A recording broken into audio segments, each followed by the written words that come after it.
Let me extend greetings to the citizens and residents, and of course the many volunteers and benefactors who are here on island, providing much needed support and relief to us here. We want to express our gratitude to you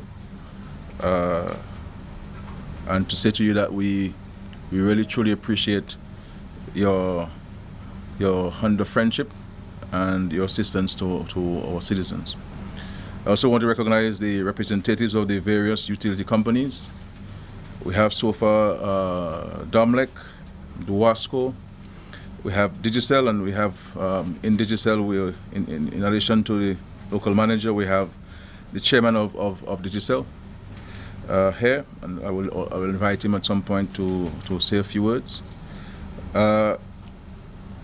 We have representatives of the petroleum companies, because I know that's a concern of the public, the availability and the supply of petroleum products. So we have Petrocaribe here and Rubis thus far, and we expect hopefully West Indies oil at some point. Another major concern of the public is insurance, and because many of us who have our properties insured are not sufficiently knowledgeable, or we do not pay attention to the fine print of our insurance policies.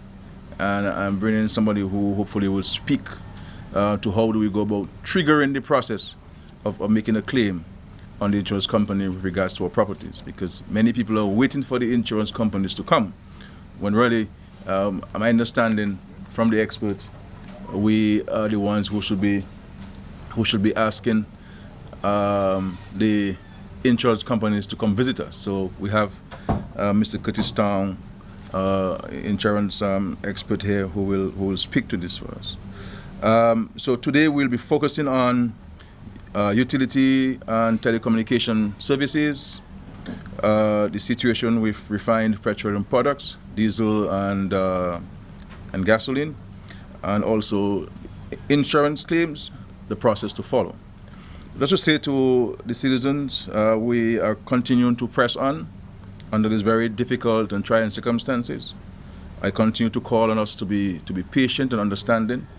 No one part of the country can help each other, because we're all in the same situation. The entire country has been affected, as we all know by now. We are improving on the delivery of supplies.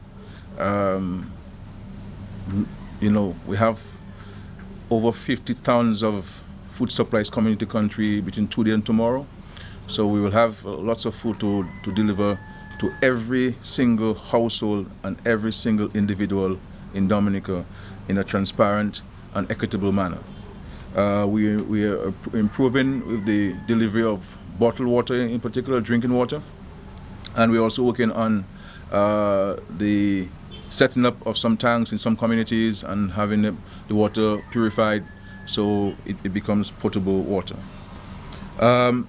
We are receiving additional support from various friendly governments and institutions who are here, who are helping.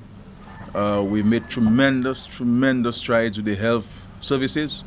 The French have been particularly helpful. The French have had since Wednesday morning, Tuesday morning they came in first, and from Wednesday morning a number of health experts at the hospital. We have brought the hospital back on its feet, covered the roofs, put in some medical equipment.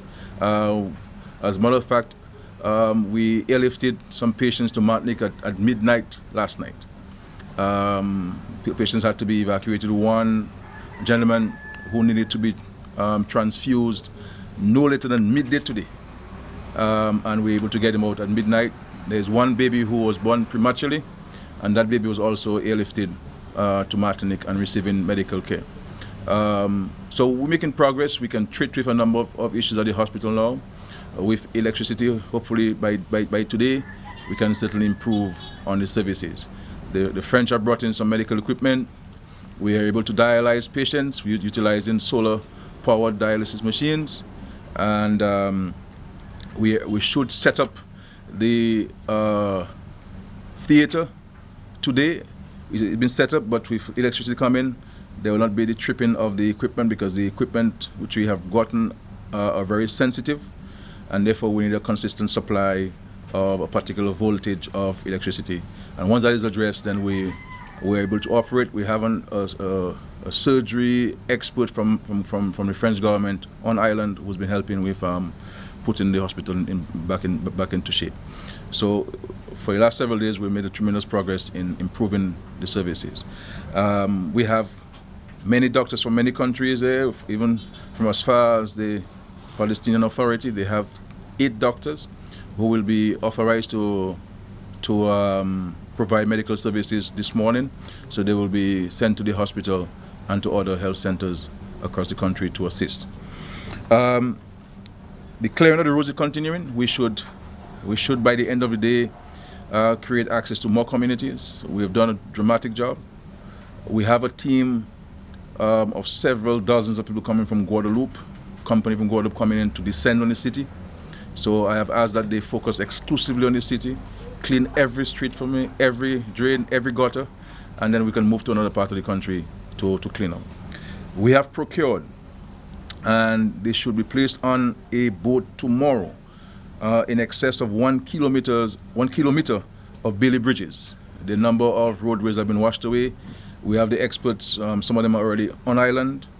So we're hoping that we can start installing a number of the Bailey bridges as early as next week to create continuous access to the parts of the country that have been affected. So we have the list of all of the places which require Bailey bridges. The Ministry of Public Works, through the Chief Technical Officer, has advised me that we need about 1 kilometer. I have asked, we have procured more than 1 kilometer in the case that any place would have been left out. So we're making some progress, and as the hours and the days go by, we will continue to make progress and so forth. And more public servants are coming to work because everybody has been shell-shocked. Everybody's home has been impacted. People are still emotionally distraught, and one has to appreciate the impact of this hurricane on everybody's psyche, everybody's mental state. And these are the same people who have to provide the services. These are the same people who have to bring the aid and supplies to all of us across the country. I have had police officers who have not had 1 hour off from 5 a.m. on Sunday before the hurricane. They have not been home for any extended period of time. So, and we have nurses who have been at the hospital from Saturday before the hurricane and Sunday after the hurricane. Luckily, they have gotten a few hours of rest and go home and check their families and back full time at the hospital. So no essential services of the state, we are resting our laurels. We work 24 hours, even during the curfew, while many of us may be having something to eat or talking and joking. The essential services are out working and ensuring that when you wake up in the morning, life can be a little bit better for all of us and so on. So we're making tremendous progress. So I will invite Mr. Dennis of Digicel, the chairman of Digicel, to speak to Digicel's presence in Dominica. Digicel is not only looking after its investments in Dominica. Digicel has been an extraordinary philanthropic entity, and the leadership of Digicel, he's here physically in Dominica, tells you of the tremendous commitment which Digicel has to Dominica, and they will be assisting us beyond just improving on the telecommunication services and restoration of the telecommunication services. And so I keep calling him Sir Dennis, but I invite my friend of Digicel to speak to some of the issues. Please.